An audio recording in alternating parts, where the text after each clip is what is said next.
Welcome to the Empowered Catholic Podcast with Karen and Curtis Herbert, where we combine the best of theology, science, and coaching to inspire your empowerment. It's our mission to help you release the inner obstacles that are holding you back from embracing true Christian freedom, so the power of the Holy Spirit can manifest in you. So if you believe that God has more for you, if you want to believe that God has more for you, listen on, my friend. Hello, and welcome to the Empowered Catholic Podcast. You're here with Karen and Curtis Herbert. Hi, everybody. This is Curtis. It's great to be here with you. And speaking of listeners, the Empowered Catholic Podcast, Pope Leo XIV said, I think he's a listener. Don't you think so, Karen?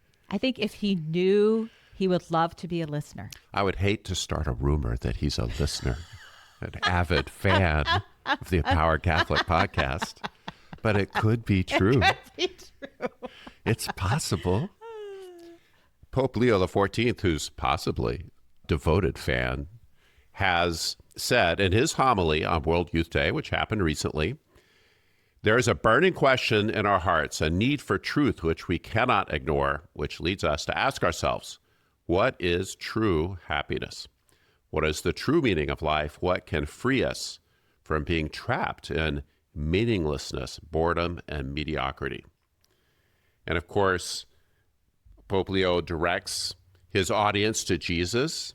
And this message of what is true happiness, well, this is directly addressed by the Sermon on the Mount, which we've been circling around and around for half a dozen episodes now. We just can't help ourselves. I think it's the Sermon on the Mount season, Curtis. We might as well just call it that. Well, it is. And it directly makes suggestions, gives guidance, and tells us that living in the kingdom, here are some ways to live true happiness. And of course, as we've discussed, these are not the usual ways. I was reading in the Wall Street Journal that the new thing, if you're the really rich, if you're the 0.1%, you fly on your private jet airplane.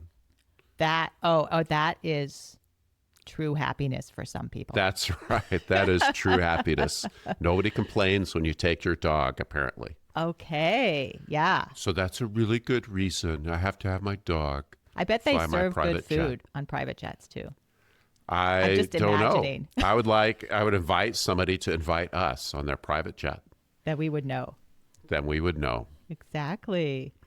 And flourishing would be ours. Now, judgment, judge not lest you be judged, because that's how you're going to be judged, is part of the Sermon on the Mount. And it's a very curious macroism. There's a lot to be unpacked there. It really is. And we're amazed by this counsel, by this guidance, this encouragement, this way of living in the kingdom. So let's talk about that. I'd love to go a little deeper into this subject, because there's definitely some clear and obvious things about judgment here in the scriptures. When I think of judgment, when I'm thinking in scriptural terms, my mind immediately goes to the Pharisee. Right. So in the temple, Yep. and here's the Pharisee. He's saying, well, at least I'm not like that guy over there, that loser tax collector. And this is scriptural judgment. Yeah, look at all the good things I'm doing. Look at all the rules I'm keeping and the lifestyle I've got. And boy, that guy doesn't have it. Yeah, that's what our mind goes to, I think, when we think of judgment. That's pretty clear and obvious scripture. And there's a lot of ways to judge, though. Well, that's the thing. That's sort of the obvious picking there.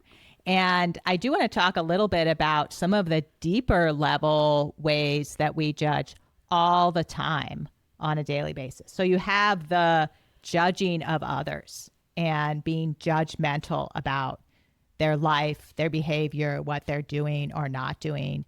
And there's a lot of other things that we judge during the day. We have a situation in our life and we think, oh, well, that was great, or that was stinky, that was good, or that was bad.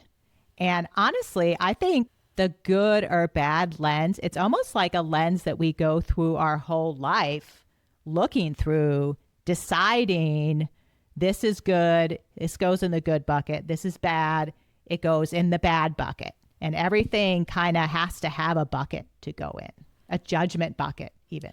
A judgment bucket. And then it drives our emotional life often. Yes, mostly. exactly. So our emotions are going to follow whichever bucket we're putting these things in. And those are all judgments about what's happening, what someone else is doing. I'm also judging all the time what I think other people are thinking or intending. Oh, they did this. They mean this. They're thinking this. Their intention was this. And then, of course, my emotions are going to follow what I've judged that means. And you put that aspect of judging into the good and bad bucket. And I want to really amplify this point because in a lot of ways, if you want one tip to empower your life, this might be the one tip.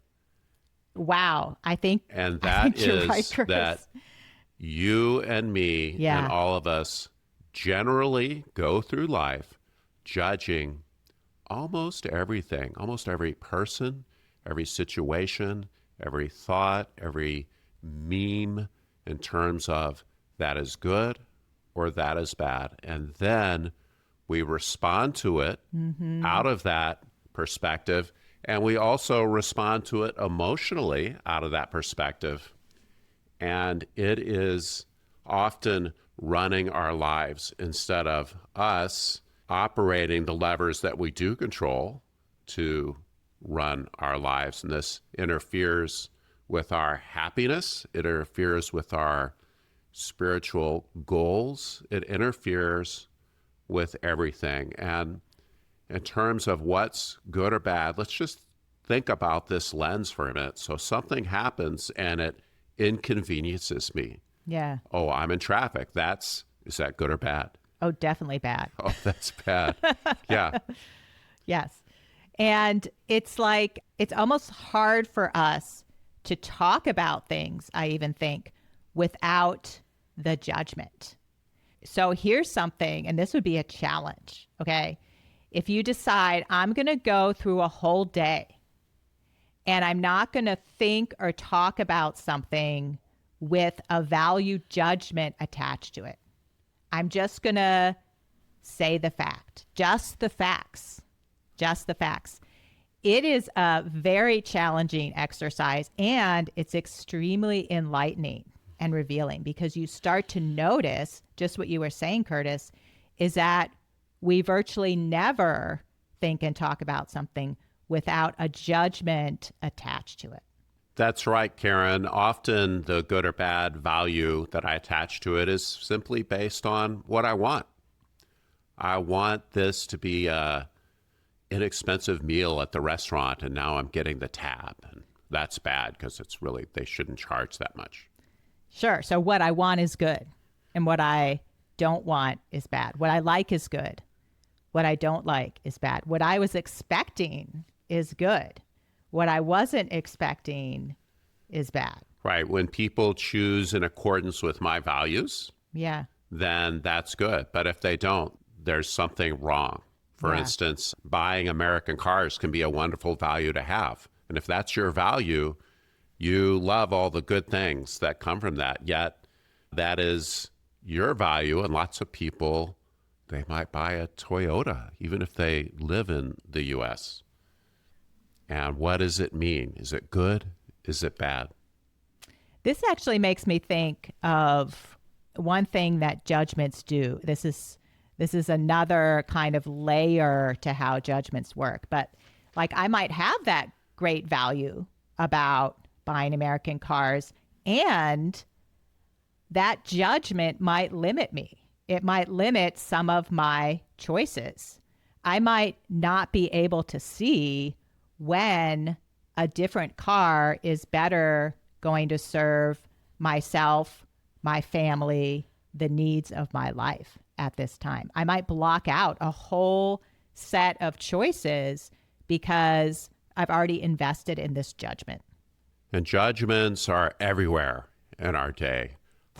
True. So true. I might come home from a long day at work and roll into the house. And what do I see as I come in the first room, which is the kitchen? I see a big, huge sink full, overflowing with dirty dishes. Never. And those never in our house. other No. people in the family that couldn't be bothered to lift a finger to straighten up the kitchen while I'm off slaving away. We left them all just for you. You are dirty Pile it dish on. people. You should be ashamed of yourselves.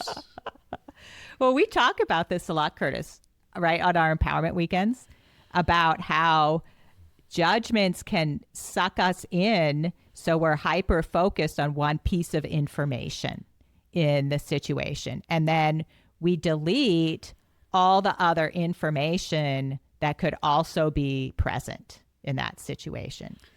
Right. So in this example, maybe I'm rolling into the kitchen and I don't notice that, well, actually, everybody's been unusually active cleaning the house. Right. They kind of left the dishes for the last because, hey, it's not dinner time yet.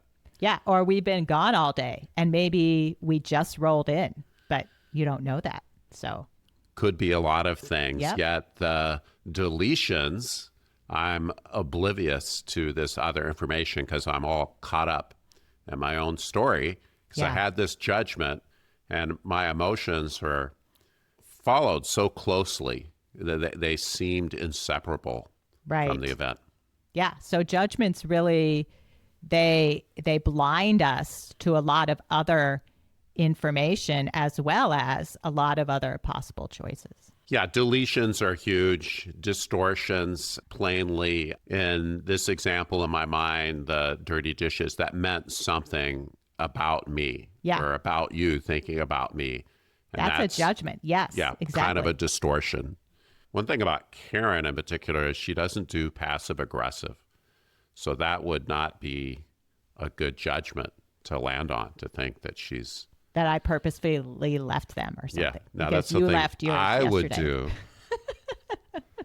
I might leave your big pan on the stove and not clean it. You know, the because nice thing, sometimes though, you don't clean my big pan that I live is that not being into that and being kind of oblivious. Like, I wouldn't even notice that there was anything behind that. Well, so it doesn't work. Well, this is a great point in that if you're simply observing the facts and not responding to them, if me or this person walking into the kitchen would just say, oh, well, that's a lot of dishes. I might be doing some dishes later. That's just the fact. Just the fact. That's there are just dishes the fact. in the sink. Yeah. And it would diffuse the situation. Right. And that was the thing about not being passive aggressive. It diffuses the situation very quickly. And even if there were some shenanigans going on, the fact that you're not getting into that game and playing it and starting the escalation would serve you so well. And these are just some of the bazillion ways that judgment shows up. We're judging people, we're judging motives, we're judging situations, we're judging events in terms of good and bad. And sometimes it's a moral judgment, and often it's just good for me, bad for me kind of judgment. Yet it is looking beyond the facts of the situation and categorizing what's happening and responding to it out of the category. This is all judgment. All this judgment energy, Karen, what's the message you're sending? What's the kind of energy you're bringing to the world when you do that, to the people around you? What are you messaging to them? Well, that's a great question. And I think it does depend on the situation. In fact, that would be an excellent question to ask if you're going to go through your day and just notice the facts. And then you might say, wow, if I'm making this other judgment, what am I bringing to this situation? What's the message I'm sending? What is the energy I'm just diffusing into this interaction or this challenge or whatever? And I think that's a super great question, and it can depend, on your situation. But usually, if you step back and you see, oh, you know what, there's other messages that could be a lot more helpful for me to bring to this situation. One thing I know is when I see people responding to events that are on their face adverse, but they are responding calmly and with presence and presence of mind, that's very powerful witness. Right. Yes. Or also with curiosity, you know, this is an interesting thing to happen. I wonder what's going on here. I wonder what the information is that I can take from this experience. Wonder if there's something to learn. I wonder if there's an opportunity hiding somewhere in this situation. Those are very powerful responses. Those are alternatives to judgment. Here's a question for you. What do you think the opposite of judgment might be? The opposite of judgment. Well, I think that many people would say, this isn't what jumped to mind for me, but I think many people think of judgment and they have this judgment versus mercy kind of dichotomy going on. I have kind of a judgment versus laxity thing going on. Oh, so if you're not judging, then you're like apathetic. I have to discern the good and the bad. It's my job to discern the good. So if I suspend my judgment, then I'm just like removing the filters, and how could anything good come from that? Yes. Well, I actually think the opposite is true, that when you suspend your judgment, you have better discernment. Because remember, when you're judging, you're deleting a lot of information and you're not seeing things clearly and accessing as much information as you otherwise could. And that's what you want in discernment, is you want to really access all of the information so that you can see clearly and from many different perspectives and get a sense of, your intuition and what the possibilities are in something. Oh, sure. So if I judge somebody's behavior, say, as passive aggressive, and I put it in that box, then I'm going to respond to the situation out of that viewpoint. And the way I'm going to respond is going to be kind of limited. Yeah. Because that behavior calls for a certain range of responses. Or if I viewed somebody as being difficult, they're just being difficult, then I'm probably going to respond in a certain way. And even if I'm thinking about the situation, since I've already categorized the behavior, I've judged it in this way, then that's a little different. I'm going to have a different way of responding than if I had sat back a little bit to simply look at the facts and then start to make some more fully informed, more conscious choices about, hey, how do I want to show up here? What's reasonable? What makes sense? What's effective? Yes, exactly. So when I think about the opposite of judgment, I think it really is acceptance.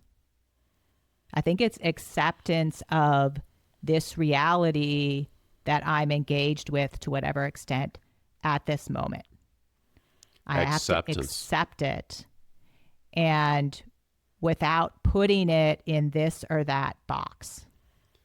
Acceptance. And that's actually a value that spiritual masters talk a lot about. A lot, exactly. And Christian spiritual masters, they want to accept what's happening and then look and listen for the Holy Spirit or to see the hand of providence operating. And it's curious how judgment in the Sermon on the Mount is to be resisted or handled carefully. And the opposite is, wow, acceptance, this big spiritual value. So by acceptance, I think mostly what we mean is just acknowledging the reality of the thing before us without calling it good or bad or whatever value we want to place on it, and allowing the thing to be. And once we've done that, it's like there's a kind of freedom then to choose how we're going to interact or respond to that reality.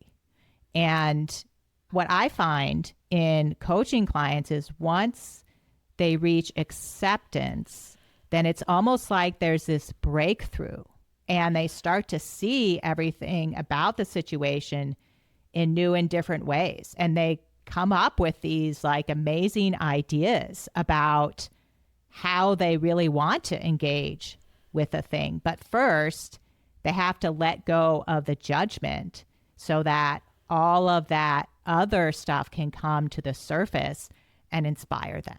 Accepting what is. That's what we're really talking about it. And resistance is not acceptance. It is not. And it's futile. Resistance is futile. It really is, because you can't resist reality. Right. What is. You can't hold back the tide. Yeah. The tide is going to come in and it's going to go out, and you can accept it and adapt your behavior accordingly. Mm-hmm. And Karen, earlier you alluded to what's the messaging, what's the energy you're sending out to the people around you when you're engaging in judgment. And here we start to get to the self-fulfilling nature of judgment.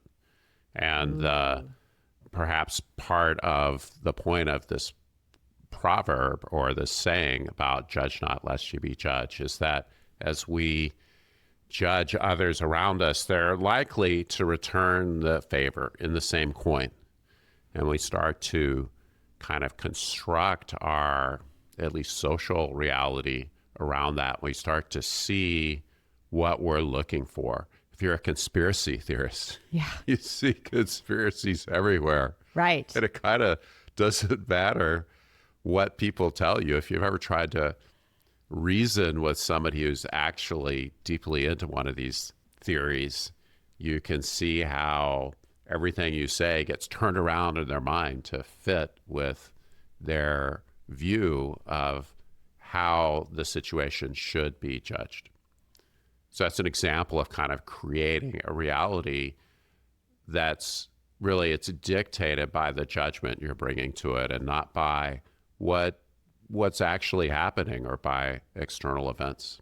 I really, really like that point, Curtis, that by the choices we make in this judgment area, we're really setting up things around us to reflect those judgments and to send them right back to us. And I think that's part of what God is getting at in the whole judge not lest you be judged is, if you are operating from a lens of judgment, that's your lens. That's your lens. And that's how things go in and that's how things come out. So there's a deeper way of saying, the way you operate is what is going to create your experience around you. I love that point. And circling back to how we started this, Karen, this whole idea that I'm going through my day judging pretty much everything and everybody and every situation as good or bad, and it's not serving me. Exactly. And if you want to change the dial in your life and experience something different than working on your judgment lens, becoming aware of it, and noticing how your emotions are tracking it, that is something that is going to move the dial in your daily life. I totally agree. And if there's one little piece of homework that we could give to our listeners, it would be become aware of your judgment lens, whether that's noticing how your emotions are connected to the way that you're judging, or just looking for the facts in a situation and removing the judgment and seeing what's different when you do that. Whatever you can do to up your awareness is really going to serve you moving forward. It's summertime. We hope you're having a wonderful summer. Come visit us at empoweredcatholics.com. Let us know what's going on with you. Get in touch if you think coaching might be something that would serve me. We'll talk about it. We'll let you know what it would look like and what you might be able to expect. Thanks, everybody. Thank you for being here with us this week. Visit our website at empoweredcatholics.com to learn more about us. And remember, as Pope Francis says, God comes to break open everything that keeps you closed in.